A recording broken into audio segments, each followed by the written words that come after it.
Ladies and gentlemen, now it's too late with Alan Mosley. Guys, welcome back for another episode of It's Too Late. I am your host, Alan Mosley, joined this week by the numbers 2 or 3. No, they're the number 1 producers in late night. It's Dave and Mary of Liberty Late Night. I don't know why they think that's funny. They are. They are. Fantastic. Thanks for having us. Thanks for having us back. Yeah. How does it feel to be number 1? I don't know. You get used to it, I guess. I suppose. I'm still. What's all the time we have this week? Guys, thanks so much for being on. I've been playing for a while. Wait, what are we drinking? What are we drinking? We got I was saving it. Four Loko. Mm-hmm. The official You were saving it for what? For this, right here. Okay. I have to open it on the show. Yep. I first, when you said you were saving it, I thought you meant you were saving it for like a later stage of the show, or when you really needed it. But when you really needed it was literally 30 seconds into the program. I got a problem. So how have things been? So for folks at home that might not be aware of this, we're going to do kind of a special edition of show tonight where we're going to do an AMA episode. I guess it's really an Ask Us Anything. So it's like an Australian AUS Ask Us. But anyway, the last time we did an AMA was all the way back in episode 74, I think, of the old show. And that was just a straight shot of Alan had his little note cards there, and I was answering questions and throwing the note cards away because I was trying to be David Letterman. You can see that didn't work out. But we do viewer mail every week. But viewer mail is really more for fun, silly, irreverent questions and personal matters and things like that. But I decided we're going to do a full AMA where we're going to talk like some deep, like our deep interpersonal demons and politics and philosophy. And when I thought deep personal inner demons, I thought we got to get Liberty Late Night to join us for the AMA. Do. Inner Demons is our middle name. Yeah. So how have things been over at Liberty Late Night? Well, good. We actually, for the second time in almost 3 years that we've been streaming, we had to skip a show last Friday. Yeah. No. It was terrible. Yeah, and it was, the other time was Christmas in 2020 because it was Christmas and it was like, it's already chaotic enough. You know, we can't try to add a show into it. But Dave went camping. Yep. With Davey, our oldest, who just turned 12, and so they went with the scouts. Yeah. And you had a good time. Yeah, and I got me a tick. Yeah. So Bad boy right off try today. out this whole line thing, see how that goes. That would have been maximum funny if you'd said, I got a tick, and then you started going like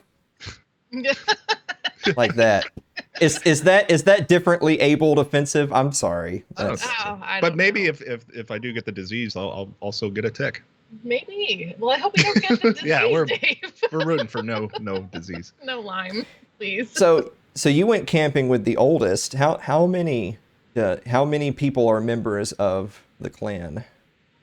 With a C, of course, not a K. Jesus. Do you mean our clan here at the house? Yeah, we got yes. 3 acolytes here. We have 3 children. Yes. Do they wear robes and walk around? It's weird. Oh man, this YouTube channel, yeah. Let me ask you this, just since the youngsters came up. So Annika and I don't have any kids, which anyone who knows me knows that boy, what a service to America that is, that I don't have children. But are your kids old enough yet that they have like much like understanding or interest in what you guys think and believe and talk about on your show and stuff like that? Or is it still more of that's just a silly thing that mom and dad do and they're not really engaged in it in any way? No, the boys get it. Yeah, David and Chris. We got to tone them down a little bit every once in a while because they're too young to be on the list. Yeah. Don't say this outside the house, okay? You can't say this in public. People don't like that. You don't have all of it to like back it up Yeah, yet. You got to be able to argue your position. So okay, let me build upon that right there. Is that, I remember being young, and I feel like, me foundationally, I was always pretty much how I am. I grew up, I'm from the South. I grew up in kind of that a tradition of sort of that Southern anarchy of you shoot the census man if he comes up the driveway, you don't talk to the police, that sort of thing. I was raised that way. I didn't know what that was called then, but I felt that way and had those attitudes. Do you feel like your kids are, for lack of a better term, I know the term woke has like been co-opted to mean lots of kind of left cultural things. But do you think your kids are more conscious and aware at the ages they are now than you were when you were their age? For sure. Oh yeah. Absolutely. Yeah. Yeah. The oldest, he's really kind of tries to get into it. Like when the elections were going on, he actually watched a whole libertarian debate for the candidates for the Libertarian Party. Yeah. And I didn't. Yeah. You know? Yeah. You know, and so even when like Joe Jorgensen got the nomination, you know, and we're just like, who? And David's like, Joe Jorgensen. If you had watched the debate, you would have known who she is. I like how you're being shamed. You're being shamed. Yeah. Shamed, absolutely. But yeah, definitely. I mean, I grew up where you didn't talk politics. You know, it wasn't. And nowadays it's so different because everyone and they define their relationships on politics now, you know, whether they like somebody or don't want to have them part of their family anymore. But I feel like politics. Mostly it happens online, you know, it's like, because I'm at work, like people talk politics, but it's nowhere near as savage as it gets online. Yeah. Well, you're sitting behind a keyboard, you know, so, but I mean, parents, I don't even really even now know what they're registered as, you know, we didn't talk about it, but I was a statist Republican, voted Republican, and want to gag when I think about it. But I feel like we're raising, you know, people who are raising children right now, it's going to be different. The only thing I'm worried about with our kids is I also want them to question us. I don't want them to just, you know, you kind of do, but you're like, I'm gonna act like I'm making a free thinker here. It makes sense for them though, you know, like the whole taxation is theft. I think that was one of the first things we talked about. Yeah, they all say that. So well, it kind of, if I'm hearing correctly, it's sort of like the drawing the line between, you know, they're your kids, and so you absolutely want to instill them with the values that you share, and you want them to be. I mean, of course, you want the best for them. You want them to be good people, but at the same time, I might be hearing from you, Dave, that you don't want them to you don't want them to grow up and 20 years later say my parents indoctrinated me. Right. Yeah, I don't want them to just blindly spit out platitudes, you know, like little key phrases, libertarian key phrases and stuff like that. Like I want them to understand it, and if they agree, then they agree. But of course, they're going to agree because they're right. Right. It all makes sense. It just makes sense. Hopefully, I have logical kids that can work this out. I think they're going to be STEM kids, you know. Yeah. Yep. Except Jane. I don't know what Jane's going to be. She's creative. She's going to be a skateboarder or something. I think so. She's so rad. My daughter's so rad. Like, I wish I was as cool as you. Well, like the last point on that, and we'll move on, is I think that there's a lot of people out there that I mean, we've seen this with our own eyes, where you can look at an election cycle. You can remember back to like Ron Paul 2008, Ron Paul 2012, and excuse me for saying this, but there was a lot of people that weren't voting for Dr. Paul because of what he believed in. They were voting for him because he represented the anti-establishment kind of candidate. Yeah. And that's fine. I mean, I would rather represent the anti-establishment than the establishment. That's for sure. But then when they never really truly understood any of the principles or the foundation, they never really had the intellectual curiosity to read or learn anything that he was talking about. They just took it at face value out of his mouth. Then what happens is 4 years later, 8 years later, they're Bernie bros or they're wearing MAGA hats, because again, they're really just looking for who they think is the outsider. And I think like going back to like the family thing, I feel like some people have like the serious concern of, well, you know, I'll be happy to know that my friends and family and neighbors and whatever seem to be on the surface coming around to what I'm telling them, but if I left for 4 years and came back, is there going to be a Mitt Romney sign in their yard? It's, you know. Right. Ew. Sign in the yard. Ooh, yeah, that might have I don't know why I use Mitt as an example, but you see what I'm getting at. Yeah. Yep. I totally understand where you're coming. What you're Definitely. saying there. Yeah. I shift a lot. You shift a lot. Shifting around. Dave's shifty. Yeah, I think that's about that. Yeah. I was down in the county when we went camping, and I'm coming back through, and there's all these Trump signs in the yards, like a whole street full. Sure. I'm like, do they know that the election's over? It's over. Yeah. It already happened. Yeah. Luck with your election. Yeah. And all they heard was erection, and it got really uncomfortable. Yeah. On that note, guys, we're going to be right back after this break with the meme of the week and viewer mail that will last the rest of the show. Right after this.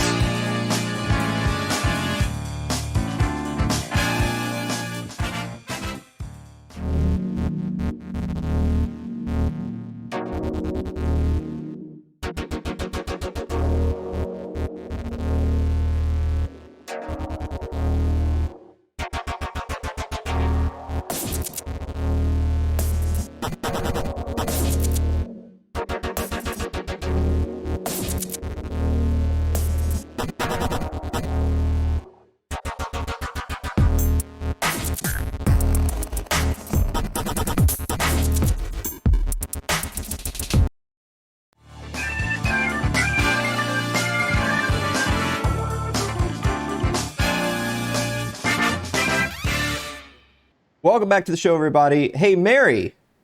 Yeah, Alan. What time is it? It's time for meme of the week.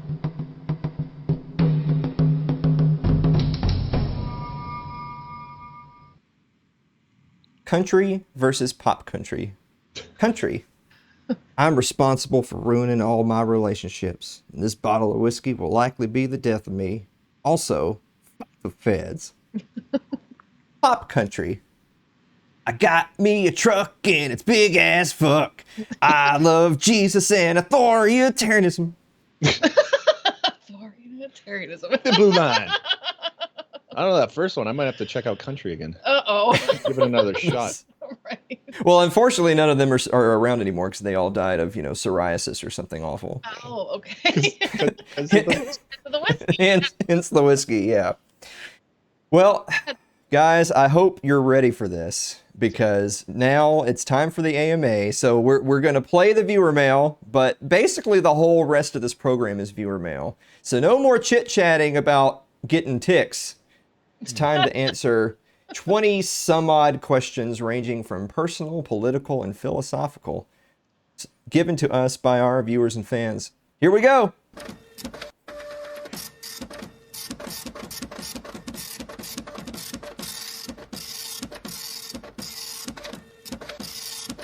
I love that sound, by the way.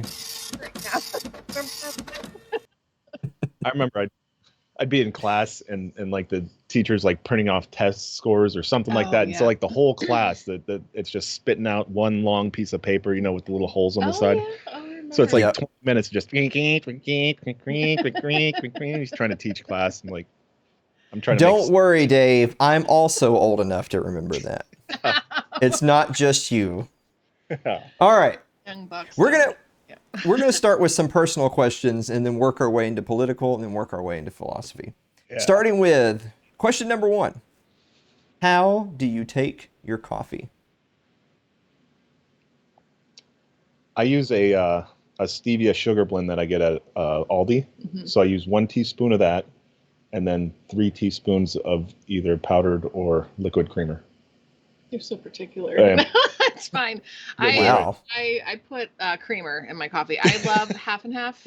Like Uh, that it's half creamer and half coffee. It is not. If it's too creamy, you have to make a second coffee to put in there. But I do. I like some creamer in my coffee. No sugar. Sometimes I'll use like a flavored creamer, but I don't like to use a lot of it. I don't like the sweetness in my coffee anymore. I'm so glad you guys are here because for one, that was awesome. And 2, I don't even drink coffee. So imagine how shitty this would have started off if you guys weren't here. And next question. All right, question number 2. I guess this is geared towards me, but you guys can answer this too. What are you doing for episode 1000? Jesus Christ, man. Y'all got any ideas for episode 1000? Are you supposed to number them? Because I feel like everybody else numbers them. Yeah, I don't know how many. For 1,000, you have to do something. Yeah. Like you have to do crazy stuff. Like Rhett and Link do things when they. If you've ever watched Good Mythical Morning with Rhett and Link, when they hit episode 100, 200, 300, 400, all the way to whatever they are now, they would do silly things like eat a bowl of 500 beans for the 500, but like eat 500, well, not eat 500 Skittles, but or sort out 500 Skittles in a pile, something just like goofy, but. Yeah, I think you should bungee jump out of a fire track basket for the opening of the show. Oh, okay. See, I'm more tame. I'm like, eat some beans. Thinking about them beans. So if our Patreon budget at episode 1000 is very close to the Patreon budget we have now, then it'll be I'll eat 1,000 rice. But okay, I'll give you. So first of all, you counting out the rice for the episode. Going back to what you started with. So we do number the episodes, but since this is the AMA episode, so it's kind of like pay no attention to that man behind the curtain for the next 30 minutes. So people probably realized that before there was a show called The Gold Standard, and then it went away, and then 3 weeks later it was It's Too Late with Alan Mosley, but somehow it started on episode 95. Yeah. The answer to that is that I'm not going to start over. Are you freaking kidding me? No. So there was 94 episodes of The Gold Standard, and then It's Too Late is 95 through now, which is 159. So by the way, like, yeah, I mean, we're sort of kind of talking about what we're going to do for episode 200, but then just to mentally do the exercise of, so like 4 more of those, and now I'm planning for episode 1000. Yeah. I mean, if I had my choice, it would be to have, maybe like a few, not even just one, but like 2 or 3 big guests, or like 2 big guests plus a music guest. And when I say like a big enough guest that everyone would be like, oh my God, I can't believe that's the guest. And I would actually like pay for their travel to come in, like physically be in the studio and do the show, as opposed to them like call. I think that would be, because that would be a thrill for me, but that would also be a thrill for the people that came to the show, as opposed to the people that normally come to the show every live event, which is, it's literally just this, but they can see how fat I am. It's literally the only difference in the program. It's nice that you can set the camera up here, like. Oh yeah. It is. It is. Y'all have a hell of a bar, by the way, that y'all do y'all show in. Yeah, you like that? Thank you, Dave. I do. Yeah, built that with my own 2 hands. Mm-hmm. He learned how. He did. What was it that during his layoff from COVID last year, I learned a new skill. Yeah. Yes. I learned how to do 3D rendering, and I built all this. I learned how to be angry. Yeah. Actually, I already knew how to do that, so I but I really honed in on my contempt. I focused on that part. All right, so this is a good one right here. We're going to move on to question number 3. Would you choose to change your education and line of work if you could start over at 18 years old? Okay, so I went to school to become a licensed massage therapist, and did that for about 5 years, probably on and off. Worked at different places, a chiropractor's office. I worked at the hospital. I worked at my friend's, she had a nail salon, and I, would do massage there. But, now I'm like a stay-at-home mom and all that. So I don't know. I mean, I don't know. The exercise of even thinking of starting over and actually going after something just seems exhausting to me, like mentally. So I'm like, no, I'm pretty happy where I'm in. Like, think of your ambition at 18. Your I guess 18-year-old ambition is totally different than your 41 or 42-year-old ambition. Mostly just to go back to 18, knowing what I know now, man. Just have this that confidence and just you're secure with yourself, and you just be like, just I might not change. But the education thing, I'd screw it up even more, because I'd be like, I don't know. I don't think I'd be partying better. If I could or efficiently invest in things, like if I could know what I know now and go back to 18. But yeah, I'm happy where I'm at. I mean, yeah, I am too. Maybe I'm not giving myself enough credit, saying that I could have did better, which I could have if I wanted, but I don't know if I wanted to apply myself that hard. I'm not built like that. I'm not one of those driven people. So for the effort I put into it, I came out pretty good. I mean, you work really, really hard at Yeah, work. but you know, I'm doing okay. Mm-hmm. How about you? Well, I mean, so okay, it's kind of like two-part. It's change your education and line of work. So for change education, so I mean I have a history degree, and so that's useless, right? So so so I mean at worst I can only be at like net even if I do anything else. That's at worst. You can't do worse than useless.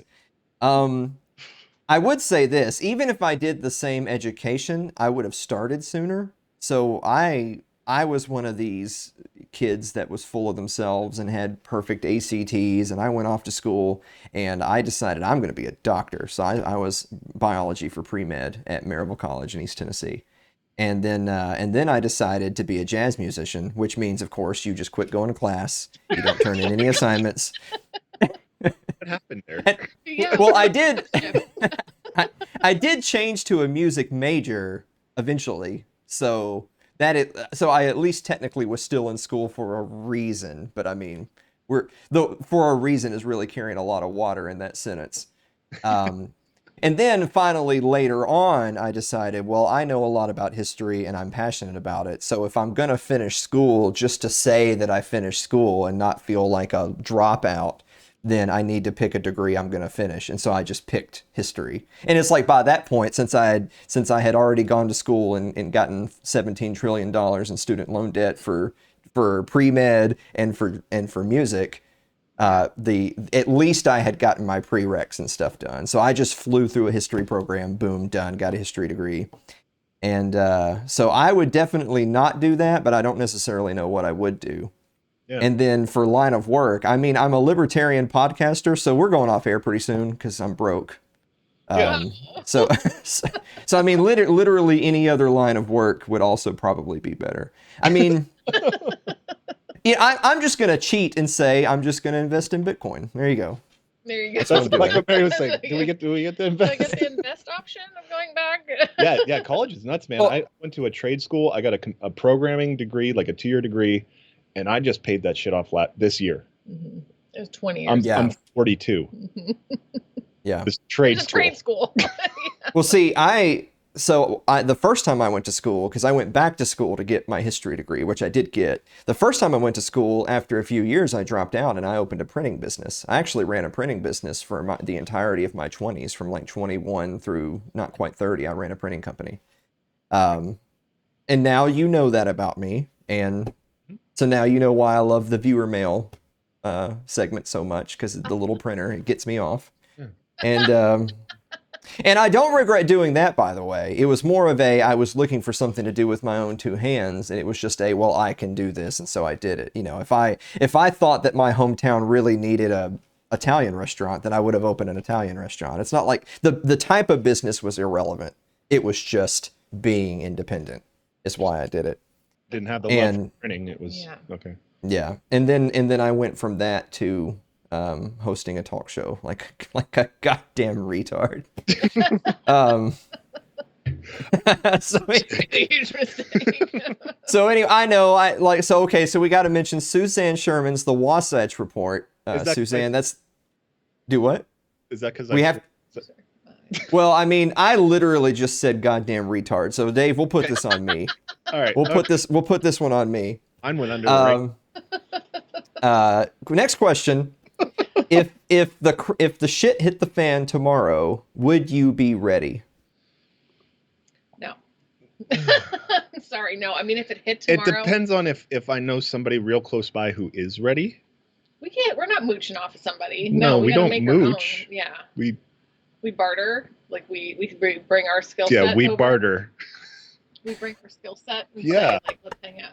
Yeah, we don't just go and take it. Oh no! No, that would be. No, we would not. But I mean, like a real shit hit the fan situation. I got wouldn't kids. do that to a friend. No, you know? but yeah, if I knew like that asshole down the street has got like a bunch of spam in his basement. Wait, that's you. That is me. I'm the asshole with the spam in the basement. Boy, it's a good thing that we're in this category and not the philosophical one, because those libertarian principles just went right out the door. Well, we were pretty good stocked up on stuff. Yeah. We did good. And then we just kind of ate it as we got more comfortable with the lockdown. Studio, but and then you just kind of start. The can of Spam is gone now. I don't know what we do. I don't eat Spam, but I would if I had to. Yeah. I just don't. We still got those sardines. Those are terrible. No sardines, thank you. So I would say, my easy answer is no, I wouldn't be ready. But I would actually go so far as to say no one would be ready. Because you can, it depends on your definition of shit hits the fan. Like, if we're talking the state collapses and there's just roaming, it's Mad Max. It's Mad Max. Mm-hmm. How could you, unless you're incredibly wealthy and literally live in an armed compound, you couldn't be completely ready.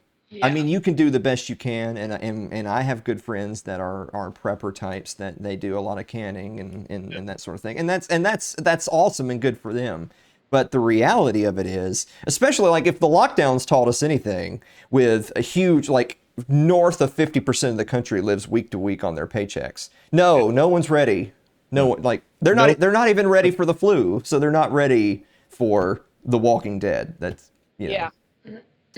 With that said, actually, we're going to take a quick break, and we'll be right back with Dave and Mary of Liberty Late Night to answer some more questions. Be right back.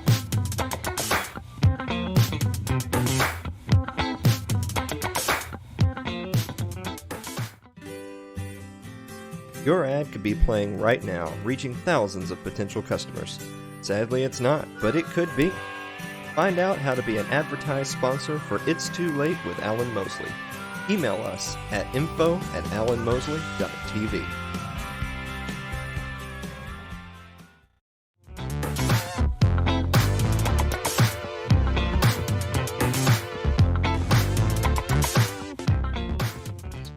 All right, next question. How many roads can you pave with $30 trillion? I'm just gonna, that's a silly one. I'm gonna knock that one out. All of them. I was gonna say the same thing. It should be. It depends on who's doing the paving. I'll tell you what, you find someone who's going to do it, I'll do it for $29 trillion. Yeah. Right now. I'll pocket right $1 trillion. now, yeah. Yeah. Tonight. We'll get started. Right, yeah. I'll make some calls. Next question. This is a good one. Who is one of your biggest influences that is not a libertarian? I was thinking about this, and I know I'm influenced by people, but I can't think of any.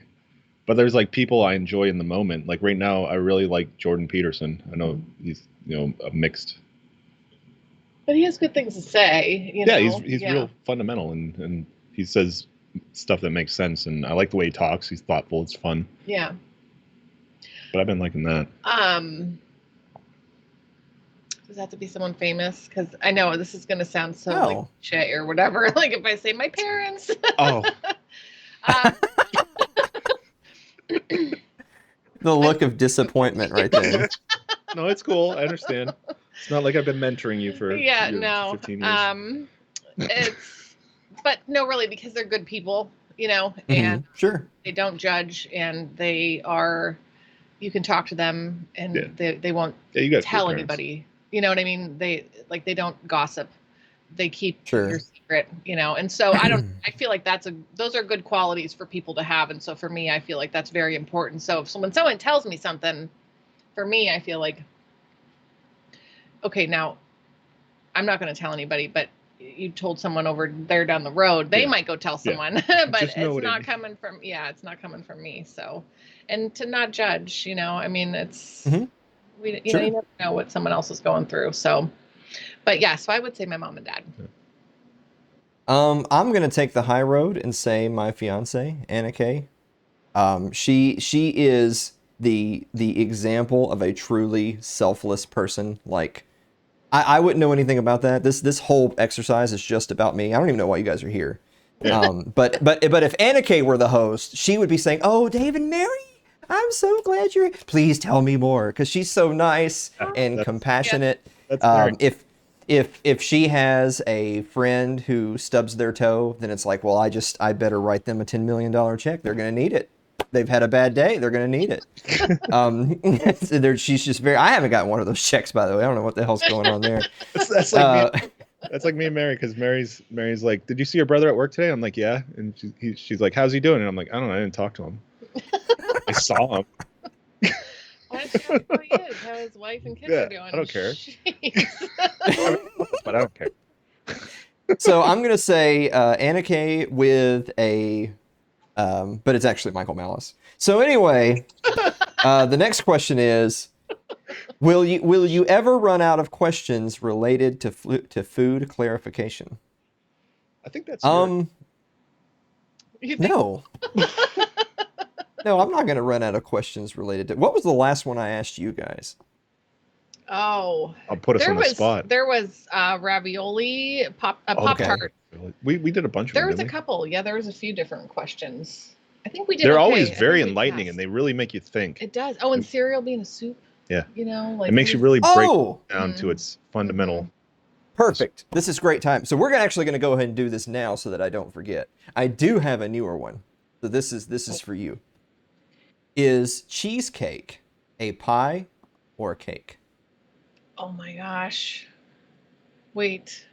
Okay, so I have to think break down it the can be both, ingredients. because I think that there's two types of cheesecakes. There's like that instant one where you just dump the stuff in there and put it in the That's fridge like and the set no it. bake one. Yeah. I think if you bake it, it is a cake. But you bake pies too, though. Right? Oh. Okay, I'm gonna say. Wait, no, I can't. Could you guys feel that? Yeah. Yeah. I was gonna say, like the ingredients matter. I'm gonna go with cake.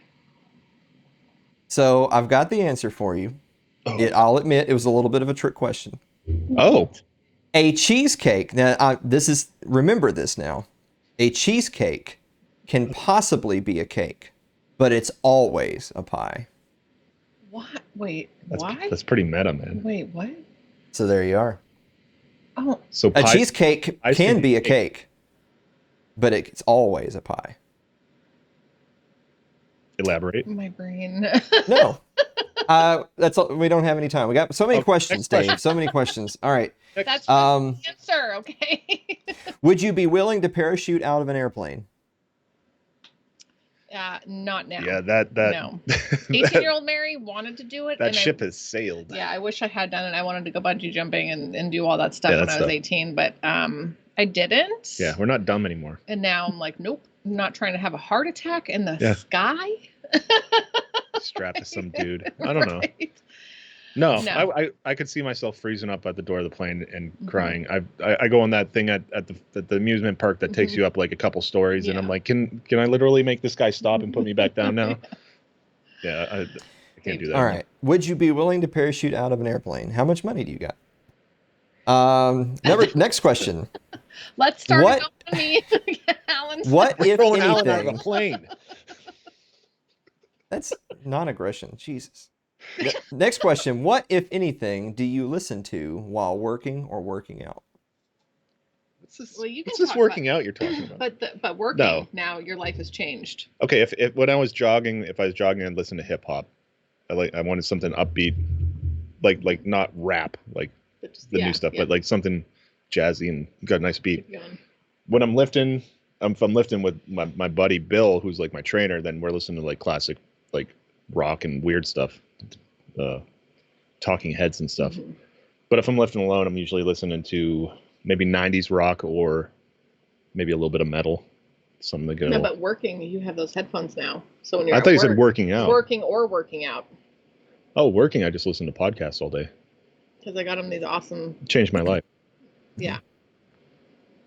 So, Things. Yeah. Yeah. so because I never sit down to read. I'm not one of these people who says, okay, for these 2 hours, I'm going to crack open a book. I'm sorry, I don't. So when I'm commuting and when I'm like jogging or whatever, that's when I'm listening to audiobooks. I don't even remember the last book I read physically. I do audiobooks. But how does that keep you, like, you're jogging and your body wants to stop? I think How do if you anything, keep- it would be a distraction from the misery that you're. Oh, okay. You're I can't jog. experiencing. I'm not good at Yeah, exactly. It's that. Now, don't get me wrong. It doesn't work for any book, because if it's a writer that I dare say is not the greatest writer in the world, and it's the type of book that you really need to be focused on to understand their meaning, then it's hard for me to run and listen to that. But Yeah. if it's a well-written book by an author who has good prose and I can listen to it casually and absorb it, then yes, to Dave's point, I want to be absorbing the information and saying, I'm smarter now, and not be thinking about my knees are falling off. Yeah, the Right. literal hell that you're going My through. knees Running are is the falling off. worst. Like It people, is I so can't. violent. People say they like running. It's no. It's No something one likes running. That's a lie. unless you're a sociopath or a psychopath. Something. If I'm on the exercise bike, I'll watch a show. So any I like viewers to out watch there my that love shows. running, I have Yeah. talk to somebody. whatever thing I'm binging on Netflix or whatever. I'll put that on or listen. I like Pink. I love Pink, actually. She's my favorite. So I'll listen to her. I'm gonna take a quick sidebar here. So you guys watch Netflix? You have Netflix? Yes. Yeah. Have you ever watched Castlevania? I played the game. Well, watch the show Castlevania on Netflix. It's Really? dope as fuck. Right. Really? I like Okay, that wow. description. It is not. It's not suitable for children. That's Okay. even better. Is there boobies? So they just finished their final season. It's 4 seasons of an animated show called Castlevania, and it is excellent. This is generally speaking, every adaptation of a video game is god freaking awful. This is far and away the best one. That'd be interesting because I never knew the story. I just played it. Well, you're gonna love it. It's Yeah. really good. So I'm pumped they there's should be paying me some money now, I think. Yeah. Oh, This episode brought by yes. Yeah. Four By Loko. Netflix. Yeah. Next question. Would you ever cut your hair short? Fuck you, man. Mm. No, I'm just I'm just kidding. I So cut I've it once. Yeah, we'll go around the room. So we'll start with Dave. Dave, you gonna cut your hair short, buddy? I've gone shorter and I didn't like it. I bicked it once, like the razor. Yeah. It was weird. And you've had long hair before. You look like a homeless person because you didn't take care of it. No, yeah, I look like, I mean, when I was with them. like a rogue Amish. Yeah, but yeah, you did have kind of longer hair. Mhm. And I actually had super short hair when Dave. I had a pixie cut. It was a little longer than this. Yeah, when I met Dave. So Mhm. I don't know. Maybe someday I'll go back to it. But So for you, it's maybe doing it again, but you've actually already done it. Is technically the answer to the question. yep. Now I've seen your So- profile pictures, and Yes. you look kind of sharp. So the thing is that most people don't realize this is that I've ironically had pretty long hair for the entire time that I've been doing this show, but for the majority of my life I've had short hair. This is actually the exception, not the rule. Wow, I did So- not know that. Yeah. I have considered recently getting it cut. Because actually I'll just tell this really quick. I grew my hair out and let's just all be honest, it's awesome. And then Yeah. I thought to myself, this asshole Kit Harington on Game of Thrones is moving in on my territory. Look, I'm older than him. I'm like 2 years older than him. So mine predates his. Mine predates his, okay? And then I thought, this is what I'm going to do. I'm going to lose a bunch of weight and I'm going to grow my hair out. And then for Halloween, I'm going to be like a character from Game of Thrones. But then what happened is I was thin, but my hair was short. And then when I grew my hair out, I gained like 90 pounds. And so we haven't been able to quite get 2 and 2 together here Yeah. to make it where I'm both not embarrassed to go to a Halloween party, but also have long hair. So it's either going to be this year or I'm chopping the shit off. All right. 'Cause- You I mean, got this- rated at least once though. Braided. This is literally like having a 16-pound bowling ball on your head. This shit is heavy. Oh, my hair Yeah, is she knows. thick, heavy. Yeah. That was my nickname in high school. No, I'm kidding. Oh my God. That's a thing we That do. wasn't the question, but okay, number 12. What was your nickname in high school? We're only on 12, man. That was No. my son. We got a long way to go, buddy. I got to pace myself then. Okay, this actually, believe it or not, this is actually the last personal question, and then we're moving on to the serious business. Yeah. So, last personal question. What is your biggest pet peeve? Oh, right now it is when my children talk to me while I'm on the phone. That is really getting on my last nerve. I thought you were going to say when my children talk to me and then just stop. Yeah, you could have kind of. I mean, well, up to a point. up to a certain extent. Yeah. And then There's mom been, blows it's been up.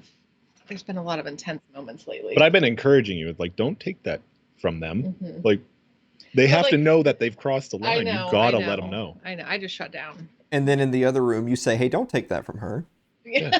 That's like Because- like Yeah. she wants to hear what you have to say. You just have to get her attention first. Oh. Try saying mom again. Try saying mom. What's your pet peeve, Dave? Right now, I've really zeroed in on this, and it creates a physical like uncomfortableness in me. Is the people who don't pronounce T in mountain, and words like that. Mountain? Mountain. Mountain. Mountain. Mountain. Yeah, Mountain. kills me. Well, I'll hear podcasters do that. I'm like, there's a T there. yeah. And I said it to Dave, and he's like, "Arr." Yeah. It's like it's in my head now, and every time I hear it, I'm just like there's my tick. Yeah. Well, some people did struggle in second grade. That's all I can. It's just the truth. My biggest pet peeve my whole life has always been having to repeat myself. So, which is another reason why I can't be a parent, right? Like, this is why it's a good thing I don't have kids. Because if I have to repeat myself more than twice, I just shoot someone in the throat. You ever watch? It takes a while that way. They understand what they did wrong. Yeah, No. they do. From the Big Lebowski, Donnie would always come over and be like, "Why do you do that?" And then They the other have guy to would just start the- freak out, like, yeah. because it's a question where you have to start the whole story over again, and you just walk in and demand to make these people Catch me up. reset what they're Yeah. doing and restart the question or the story. And the kids do that every single time. They'll hear a keyword and they're like, "All right, what are we talking about here?" And I'm like, Not starting "This over. doesn't involve you." Not starting over. Okay, well, I feel better and better about my decision every day. I'm glad you guys could be here to reaffirm. This is confirmation bias Yeah. weekend with Dave and Mary. Right. Those people. So all right, we're gonna take another quick commercial break, and we're gonna come back to start the political questions Oh, fantastic. right after this break. Don't go away.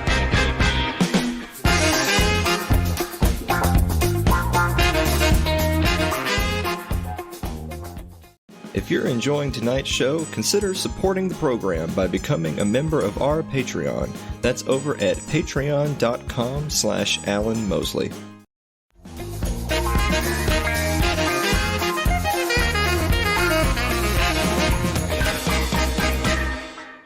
Huh. Was there a Turned delay? out. Was there a delay because of Skype? The delay is endearing for the All right. audience, so we'll On leave it my with end, that. it was perfect. I nailed it. Okay. That's what he said. So you didn't major in music when you were in college, then is what you're saying. Mary, I was amazing. You had a great time. Yes. All right. I'm gonna go get something. Political questions. The first one. Other than Ron Paul, is there somebody currently in politics that you like? It's hard to like politicians. Right off the bat, I want to say no. Yeah, it's hard to like 'cause they're politicians. politicians. Yeah. I like Massey. I think he's sassy. Yeah. But he's not really. I don't think he's accomplishing anything. But he's fun to read his tweets. He's got a great Twitter. hmm Mm-hmm. Yeah, I mean, I don't know. I would probably agree with Dave on that. Also, I mean, I don't know how I feel. I mean, it used to be I would say like, oh, Justin Amash, but Yeah. now I'm not. Like, I don't know Yeah. where he's going now. I don't know So what he's doing. Plus, he's not technically in politics anymore. If you want to right, be, yeah. Yeah. So I don't know. What a I don't waste. think so. It's really hard to find somebody No. that you like.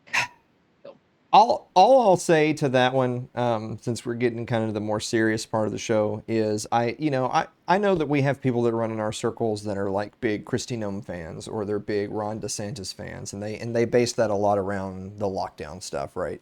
And obviously, it's not that I don't understand where they're coming from, but the problem with politics and having a politician as a demagogue is way more often than not, you don't really have to scratch the surface for very long before you find something that it's not just you don't like, but it's like unforgivable. So like I use Kristi Noem as a perfect example. People were really saying, "Oh, South Dakota, Kristi Noem, they've really hashtag resisted all the mandates and stuff." And then you find out like she's a hardcore drug warrior. She wants to crack skulls over weed, and you're like, Jesus, like that's unforgivable to me. That's a line you can't cross. So I don't care what her lockdown policy was. Yep. And a lot of them right now, it's like, oh, they were so good at taking away the lockdown and the mask mandates that they put in place. Yes. Thanks so much. You're incredible. It only took you That's 6 what months. government does. 6-9 months. They were done with that. They're amazing. Yeah. Break the leg, crutch. Look what I did. I feel like that Thomas Massey is probably the best answer there in terms of I can't think of anything right off the top of my head where I would say, oh, that's just unforgivable. I have no doubt that he probably has positions that I don't favor, but war, drug war, mass incarceration, limitless spending, money printing, those types of things. If you're bad on those things, then the other things don't matter. So, and that precludes most right there. So, deal breaker. Next one is this. Actually, I actually remember who this came from. So the pun master did not get to have a pun this week. He asked a real question. Wow. How do you see the Fed/government managing inflation given the historic money printing and the historic federal debt? My cynical answer to that is that I know that they don't really have any other bullets in the chamber. Like all they can do is suppress interest rates and print money. That's really the only remedies they. It's what's the phrase? When all you have is a hammer, everything looks like a nail. Mm-hmm. But that word managing is an interesting word in that sentence because as long as the U.S. dollar is the reserve currency of the world, and as long as foreign governments and as long as people that the United States owes that debt to, albeit even sometimes it's just owing the debt to itself and future generations, as long as they're accepting the dollars, then the house of cards will climb ever onward, right? Yeah, I feel. It's my hot dollar. I'll do what I want. My hot dollar. No, I mean, I feel the same. I kind of misread this one. I didn't realize it said can the Fed do about it? 'Cause I kind of took it as the whole government, and I'm like, oh, I know this one. What do? They do rationing, and then price control, and then there's something in between before starvation. What's it? It doesn't really rationing, matter. price controls, something else. All roads Bread lead lines, to starvation. Well, so I actually had a conversation this past weekend with a group of guys at a little meetup here in Nashville, and I had said we actually, this came up in conversation of, well, is it talking about being ready for when the shit hits the fan, is, well, when's the collapse coming? When's the dollar going to collapse? And what are you guys going to do when that day comes? Talking as if that's a decision you need to have ready right now. And my general answer to that is that, well, I'm not saying that it's not a good question to ask, but I don't feel like you have to have an answer right now because I think that the empire will cave in on itself eventually. I don't think so. Everyone knows this about me. I'm not a politically active person. I don't agree with people being politically active. I say all the time to like LP people is, look, Leviathan's not interested in your vote. They don't care what you think or say or do. They're going to do whatever they want. But I think you trying to defeat the state at the ballot box in some way, won't work, but two, is not necessary, because I do think that the empire will cave in on itself, but I don't think it's going to cave in on itself like your children will not still be children and us be sitting here talking and the empire collapse. It won't be that soon because, I mean, I don't agree with the money printing. I don't agree with the inflating of the currency, but they still do it and they still get away with it because the US dollar is still the reserve currency. So we still have aircraft carriers. So as long as As long as we Well, have there's an interesting phrase. I actually was reading this. Of course, when I say read, you guys know I mean listen. I was listening to this from a book just recently. It was The Myth of the Rational Voter by Brian Kaplan. And he was actually quoting someone in that book, and he was talking about this topic and inflation and things like that. And it's very, even though that book I think came out in like 2006 or 8, it was still very timely for today because we've had the lockdowns, you've had the several stimulus checks printed, you've had I mean, that's basically like a proto UBI right there. If you just started sending more checks more frequently, boom, that's UBI. But the point being of the phrase is that it's a man can be successful if he has a job, but society only benefits if he does a job, because him having a job and him doing a job are different things. Yeah. And so printing money and handing it to people to spend, that might mean they have money, but there's nothing for them to spend it on if people aren't doing things. Right. Right. Yeah, like I work with a lot of people that observe the Sabbath. They refuse to work on Sunday. They'll come in. Oh. But they don't do anything. Oh. Well, now we've run off the country music people and we've run off the Sabbath people, and all right. So we're moving on to the next one. This one's going to be a quicker one. Do you think Biden will finish out his first term? No. I listen to stuff, so a lot of my ideas I'm taking from other people, but I don't think they're going to do anything to get rid of Biden. I think they need Biden. I think Biden's a lot more digestible than what'll happen if Biden goes. They can have Biden say and do whatever they want. They can have him say he's going to run over reporters with his truck, and it's funny and it's fun, and he's just an old man. But once you got like creepy cackling Kamala, it's going to be a lot harder to push through the weird stuff. When I don't know. People I feel don't like her. There's going to be Joe's not feeling well and he goes somewhere. I think they'll keep the weekend at Bernie him as long as they can. I don't know if he'll make. I don't think he'll make it to his second term, but I think he'll make it through his first term. I don't know. That's a long time. We're barely. He's. Yeah, I mean we are barely into it, but in the grand scheme of things, it's not like it's a 20-year term or anything. Yeah. So I think that it is north of 95% that he does make it through his first term, but I think that he will only serve one term, whether it's because a Republican wins the White House in 2024 or because he's not the nominee the next time. But I mean, but you basically never have instances where you don't run the incumbent. I mean, he has to literally be dead for them to not run the incumbent. Yeah. How would that happen? That would be really interesting. Could he just say like, I don't want to? Yeah. I mean, if he stepped aside, but see, the thing is there too, though, it's kind of like with Al Gore after Clinton, is that it's like moving mountains politically for you to both be an incumbent and then not run, or even if the incumbent steps aside, or like in the case of someone like a Clinton served his 2 terms, he's out. Either the serving VP either has to have no aspirations of the presidency, or he must be just reviled and hated for them to not just by default say, well, it's your turn. It's his turn to run. I think that the Democrats, I think Biden will finish his first term. I think what's most likely to happen is he finishes his first term and then runs for re-election and loses. I guess I'll actually just go out and say now, my way too early prediction is that Ron DeSantis is the next president of the United States. I've been feeling that. As long as I find something nasty on him. As long as he can manage to just not Epstein, either get Epsteined or help other people Epstein some children, then he'll be fine. Don't be the Epstein. I mean, as Sherry and I used to say on postcards, just don't fuck kids. Just don't do it. If you're thinking about doing it, don't.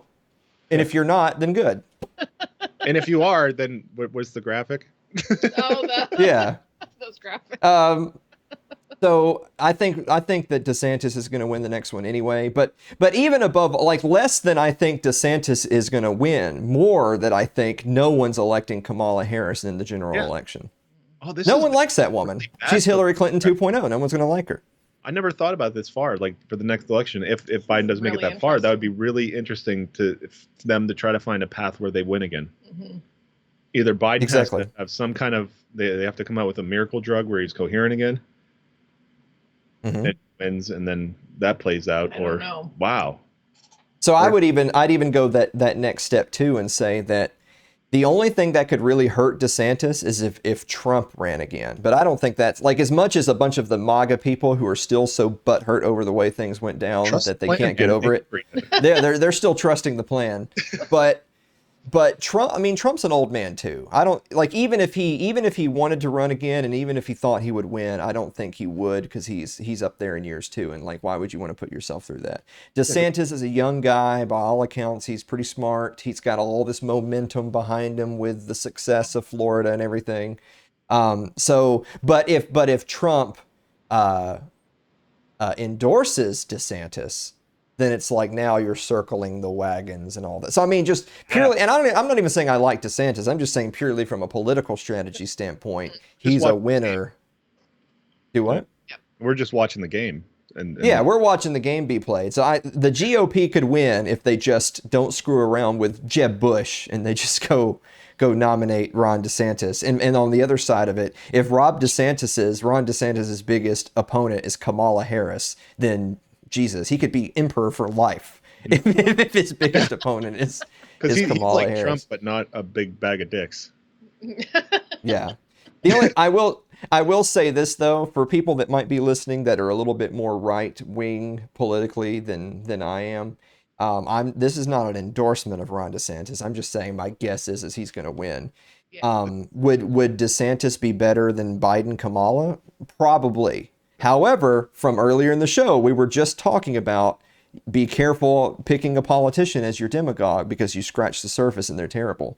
Yeah. You might be tempted to go vote for DeSantis because you believe he's just objectively better than his opponents and he did a good job in Florida and all that.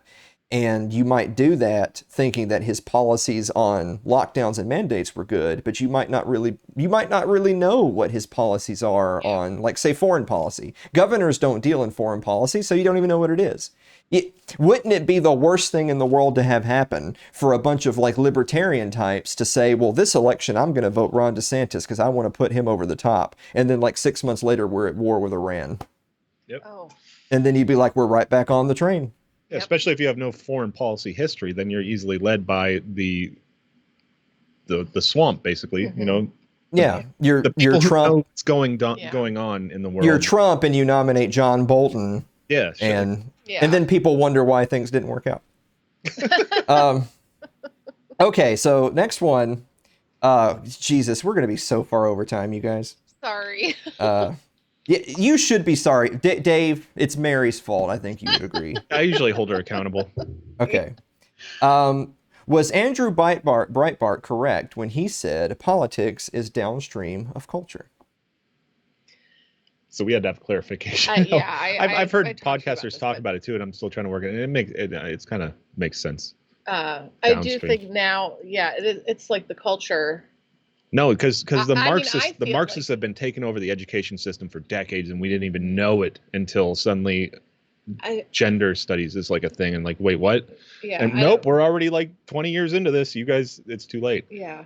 And now we're making laws. These I know, people are getting Alan, elected. we had talked about before the show. Mhm. It made sense to me though. You know, I mean, to me anyway. Like that's how I see it, as people are basing their that comes. I feel like that comes Mhm. first now. Yeah, because it's who you are, Yeah. and then you vote who you are, Right. and you've already been led down this path. Yeah. Yeah. So, I mean, I do agree in general that politics is downstream of culture.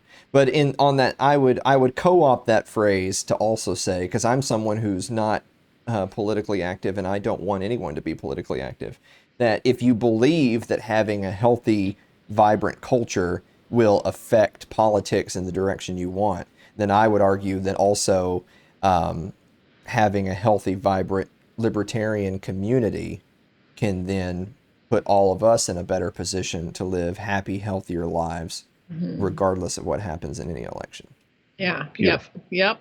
I like that. Yes. Well, there you go. Well, good, because I'm going to run for the LP nomination What? No, I'm just kidding, God. What a Heard it here retard would do first, that. breaking news. Yeah. So this is actually the last purely political question, then we're going to take another break. Does voting in a political election or serving on a jury violate the brand of anarchism that alleges participating in the political process is immoral? So honestly, I'm going to be honest with you because I'm one of these hardcore types. Yes, I do think that voting in a political election is immoral, but I totally separate voting in an election and serving on a jury. I totally separate those. If you can serve on a jury and get somebody off for some bullshit charge, you should do that. Yep. 100%. Yes. Voter nullification is absolutely. Those are two different biggest things. thing you can do with your Yeah. with your little self in our society. Yeah. Because it's very local too. Yeah. It's what's going on right here. I think there was voting the other day. Dave went down not to vote, but just to vote. I didn't even know voting was going on, but I saw that just for the questions that said that we could limit the governor's powers for emergency. And that passed, didn't it? Yep. And it was 7:00, and I'm just scrolling Facebook, and I saw, I don't know, something, the Mises, not the Mises Caucus, but the group. Yeah. So they posted something, and they said, this question's gone to Pennsylvania ballot today. And I'm like, we're voting today? I went and I put my pants on, and I walked down the street. He had other pants on. He had shorts on, but he okay. Okay. That's the thing. So he went down and pantsless here 24/7. Answered those questions. Yeah. I didn't know anybody's name. It was a primary. Not to vote for people, so. Okay. I believe in defensive voting to a point, but if you're just voting for the lesser of two evils because you hate somebody, then not only is that wrong, but you're also that shouldn't be how you vote. That's not how voting. That's not how that works. Yeah. You should vote for the person you like, not against the person you don't like. And yeah. But as far as like the jury thing, I feel like everyone should take the opportunity to go be on a jury. It's like don't be libertarian long enough to get on this jury. Just shut your mouth. Do you think so? We have 5 questions left. They're the philosophical questions, but we're also like way over time. So, do you think it's possible for us to do that as a lightning round in the finale? Lightning round, absolutely. All right, guys, we're going to be back with the lightning round right after this break. Don't go away.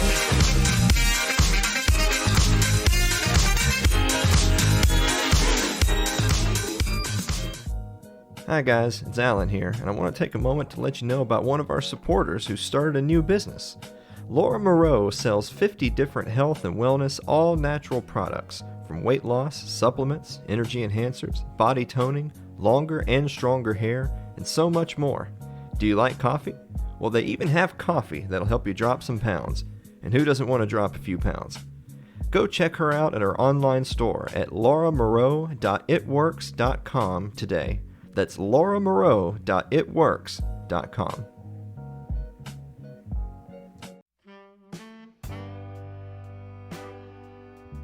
Like our Facebook page. That's facebook.com/AlanMosleyTV. You can follow me on Twitter. It's twitter.com/AlanMosleyTV. Subscribe to our YouTube page. It's youtube.com/AlanMosleyTV. Also, don't forget we're now on Odyssey. Don't just complain about big tech silencing you. Go and support a decentralized platform. That's Odyssey.com. You can find us at Alan Mosley TV or search It's Too Late with Alan Mosley. And if you're more of a podcast binger than a viewer, you can find us thanks to Anchor FM. We're on your favorite podcasting platform of choice. Google Play, Spotify, everything that's out there thanks to Anchor FM. Also at Alan Mosley TV. Boy. The music only lasts like 4 minutes, so I hope y'all are ready. Are you ready? Go. We'll all talk over each other. Who is an underrated libertarian voice? I didn't think about this one very long. Skip. Yes. Okay, the correct answer is Alan Mosley TV. The next one is... Oh my gosh, I thought that. That's when you're supposed to say you can find us at facebook.com/Liberty Late Night, whatever. That was your chance. You've blown it. We're moving on to the next one. I panicked. What do you think of libertarians getting jobs working for the state? Should they be trying to gum things up? Good or bad idea? Oh, that's process. No. If that's what your job is, just do your job. Do your job. If you strong. Okay, that's fair. You know what? Actually, believe it or not, the music is like destroying me here, so we're gonna turn it off really quick. So, all right, next one. What is so? Okay, let me answer that really quick. I don't like. I would prefer none of us work for the state, but if you are desperate and need the money, you got to take care of you and yours above all else. It's kind of the same thing as unemployment or lockdown or whatever. Dude, you take that money. They're just going to give it to somebody else. You take the money. Right. Next question. What is something that challenges your beliefs? What is something that... around this one. This is why I had to turn off the music. It's like, Yeah. Jesus Christ. What is something that challenges your beliefs? Speaking of Jesus Christ, it's my religion is not my religion, my faith. And like I've been brought up, you know, in church and stuff like that. Not real hard, but I've always had faith. And the big thing was becoming a libertarian and understanding how these systems control you and thinking, is my Christian faith just a way to control people? And to that, I've just kind of decided, well, I'm going to err on the side of not going to hell. Yeah, that sounds good. Wow. Yeah. Challenging my I'm lightning rounding it. So yeah, that's... you're like, yeah, no, that's good. That's really good. So I don't know. I was trying to like not overthink it, but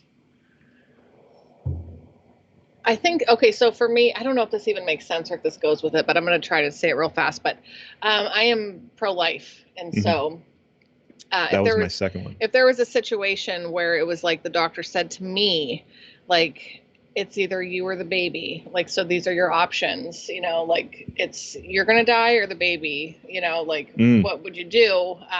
That's rough. That's a moment where I don't know what I don't, that's a very, I don't want to think about it, but that's it makes you question. Yeah, you're not answering it, but it makes you question. Yeah, exactly. So I hope that was something that challenges my beliefs is, so I've told people many times I'm not a pacifist, but I do believe in the sanctity of life. I believe that life is sacred, and I know that that's a very loaded phrase because I'm actually not religious. I'm an atheist, so I'm an atheist that believes in that life is sacred, that is pro-life and anti-war, anti-death penalty. But I'm not religious, so that is in no way grounded in scripture. For me, that is grounded entirely in wanting to be principled and logically consistent. And if you value life and put the value of a life above everything, then you carry that on to all of the different places in which it's a matter of life and death. Yeah. So, but with that said, I'm not a pacifist, so I do believe that if someone has broken the non-aggression principle, while your first choice shouldn't be, you know, drop a McNuke on them from Ancapistan, Nuclear option. I'm not going to sit here and tell you that there's not a point where violent resistance is not justified. And I'm not going to sit here and tell you that I also don't believe that basically 99% plus of people who work for the state as an entity and the people who drive the state, Leviathan has already aggressed upon us. So I'll let you guys put two and two together from that so I don't get deplatformed. Don't need another list. What is one perfect. What is one topic or belief that you have had the biggest change of heart on since becoming a libertarian? You were already a libertarian and then you had a big change of heart on something. What is it? Oh boy. It's hard because it happens so quick. Yeah. I'm going to say and even though I'm pro-life, I was for the death penalty. I was going to say the same thing. I'm sorry, you can say it too, but because but then I realized like, oh, but who is controlling, who is saying that who gets to die, and that's the government choosing, and you make one mistake. Yeah, and so that has, flipped for me, you know. I actually had this discussion on the way back from camp with David. Oh, did you? Yeah. Oh, we'll talk about it later. But yeah, so that was one where, you know, I was like, oh yeah, that person was, you know, so bad. And then I'm like, wait a second though, but they fuck up. Well, mess up. Sorry, I've had 5 beers, Suzanne. I'm so sorry, Alan. We're beyond that. But So that is a good one. So that actually would be my number 2. I've had a big change of heart since then. The one before my most recent big change of heart was abortion. I used to have the attitude of, well, you know, none of us like abortion, but we got to keep it safe, legal, and rare. No, fuck that. There's, in the same way that I have written academic articles about the bombings of Hiroshima and Nagasaki, and those being abhorrent and wrong, in the same way that I'm against the death penalty, in the same way I'm against abortion, it's the same way I'm against violence in all of its forms, with the exception of in self-defense. And the main reason is that you hear economics, your egghead types talk about the seen and the unseen. You know, the seen is the government spends $1 trillion on this. The unseen is what that $1 trillion could have been spent on, right? That's seen and the unseen.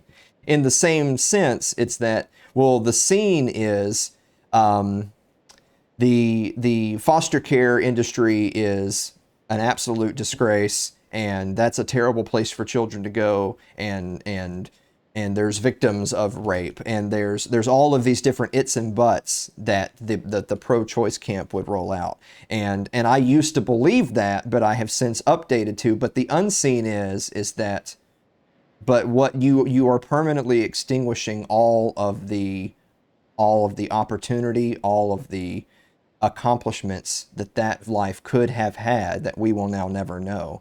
In the same sense of, you look at, since I brought up the bombings, you look at World War II and you look at all the loss, and there's the huge economic loss, which is incredible, but there's also the loss of life. And the loss of life is tragic because people died, but it's also doubly tragic because of what all could have been done for mankind by those people that we'll now never know happened. Yep. Mm-hmm. Absolutely. So this got real serious all of a sudden. Serious moment on the show somewhere, right? Okay. Well, all right. Last one, and then here we go. We're gonna start the music back up. Okay. This is the last one. What do you think is the most important thing that libertarianism offers the world?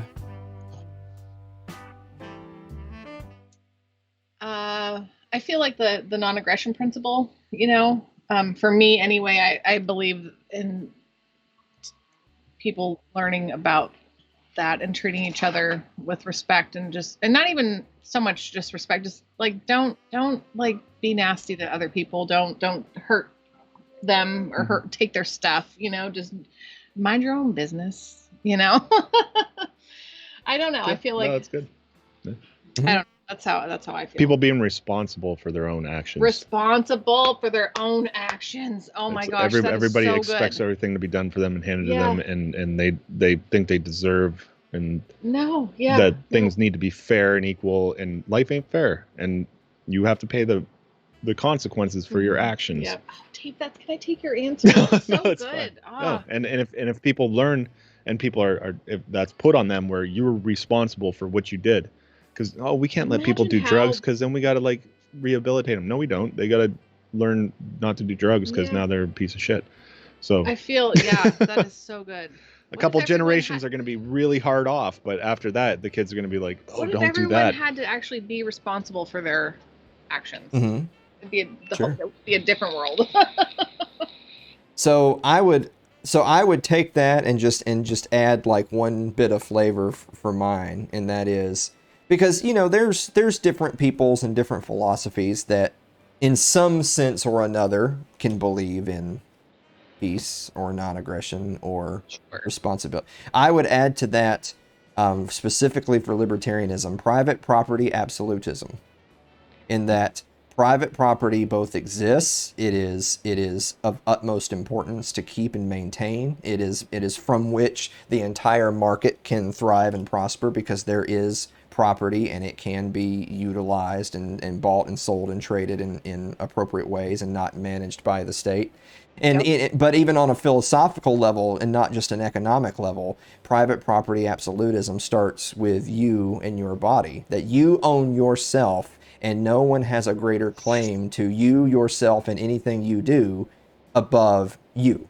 And if you believe that, and that is an underlying foundational principle, from that, such a great many amount of social and political questions can be answered back with, well, we might have nuances in policy, but let's start at number one. Do you own yourself more than anyone else owns you? If the answer is yes, you're on the road to libertarianism. Preach it, Alan. Preach Oh it. my And that's the gosh. best question. Somebody was talking about that. Somebody's talking about that, going in public and like wanting to like spread some kind of libertarian message, and they're like, instead of saying like Canada or whatever, they're like, do you own yourself? Oh, And then that you can go so quick, so far, so fast. yes. Oh, Yes, exactly. So where can people see Liberty Late Night and support Dave and Mary? so we do. We're based on Facebook. Yes, we That's started our, out that's on our Facebook. company. But we do a show on Float, We're big on Float. FLOTE, app. .app, and we're there Tuesdays, exclusively on Float. Sunday nights we do movie night on Float. Yeah. And then Anarchy. Friday night is our regular show that we do, that we've been doing for. You can find us on few years. Facebook, YouTube, Twitch, and Float for our streams. The- but the- we're also on the Friday Instagram. nights, We're on those are- we're on Twitter. Mhm. We're on Minds. Kind of What's our MeWe. Patreon? What do we have? Patreon.com/Liberty Late Night. But come hang out and see if we're Yeah, worth it. no, yes.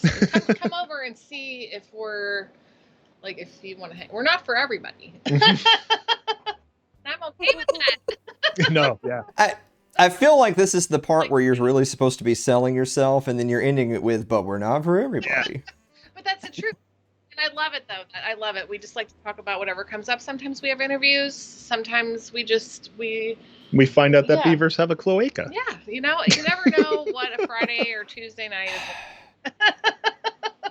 Well, I'm just going to stop you right there Yeah. when we're getting into the anatomy of the beaver.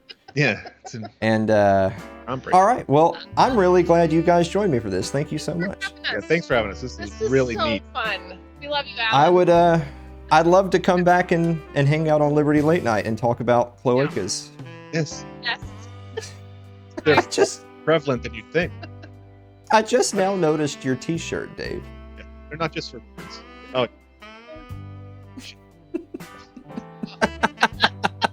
You didn't mean for that. Guys, thank you so much for listening to another episode of It's Too Late. I just almost said Liberty Late Night. You guys don't get this. This is mine. I get this one. Guys, thank you so much. Patreon. Go to Alan. he actually Guys, puts work into his seriously, show. So much. We show. just show up. Go. Give. Well, thank you very much for saying that. All right. Guys, thank you so much, and we will see you next week.